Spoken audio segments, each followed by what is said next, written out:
Olá, alunos do primeiro ano, tudo bem com vocês? Nós estamos aqui em casa, né? Estamos trabalhando, estamos estudando. Eu espero que também vocês estejam estudando bastante. Eu fico muito feliz recebendo todo o retorno que eu tenho dos professores em relação aos estudos de vocês. Bom, mas eu quero hoje adiantar a minha aula de sexta-feira, dessa próxima sexta-feira, e o tema desta aula que eu vou tratar com vocês hoje é a questão dos pré-socráticos. Esse tema está lá na apostila do Positivo, apostila número 1, da página 13 até a página 19. Eu peço que vocês releiam esses conteúdos e eu já pedi a atividade para vocês fazerem lá no MindJet, aquele infográfico, fazendo uma revisão bem bacana. Mas, para entender os pré-socráticos, a primeira coisa que a gente tem que ter presente é que os pré-socráticos, eles estão num momento de transição.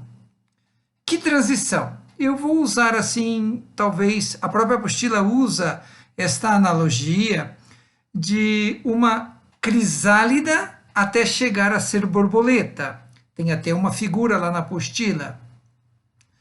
E quando a gente diz assim que é um período de transformação de uma crisálida até uma borboleta, a gente poderia pensar assim, de que forma os pré-socráticos, esses filósofos gregos, esses primeiros filósofos, por que transição eles passaram?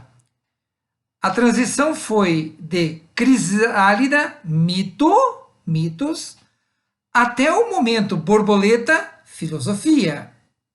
Então eles também viveram um momento difícil. Foi um momento assim de muitas discussões. O que era a mitologia que explicava o arqué, a origem das coisas, da vida? Mas ao mesmo tempo, como encontrar uma resposta para ir além daquilo que os mitos explicavam? A gente lembra assim que a grande preocupação dos socráticos, dos pré-socráticos, era buscar compreender a questão da origem do mundo, do universo, a origem dos seres, do ser dos seres, mas principalmente aquilo que eles chamam do devir, isto é, de onde elas vieram, o que elas são e para onde elas vão.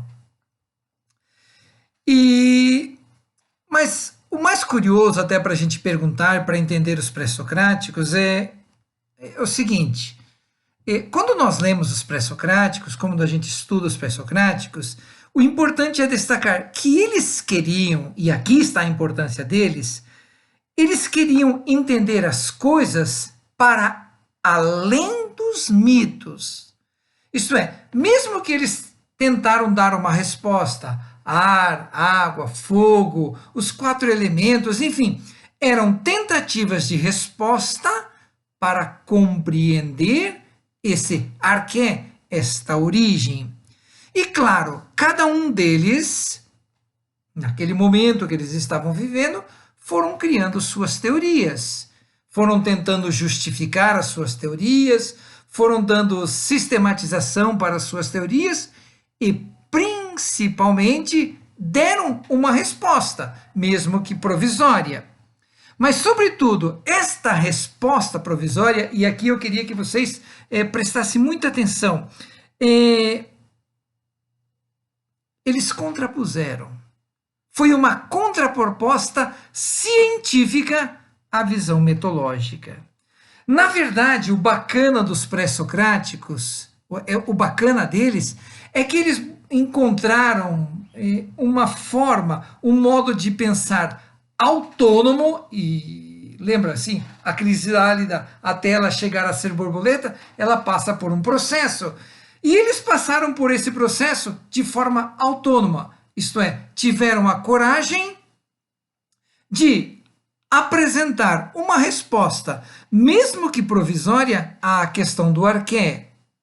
Então, mas não foi só uma proposta autônoma, foi uma proposta racional, resultado de muita pesquisa, de muito estudo, de muita observação e principalmente de interação com a natureza, usando a observação, usando os conhecimentos que eles tinham em mãos.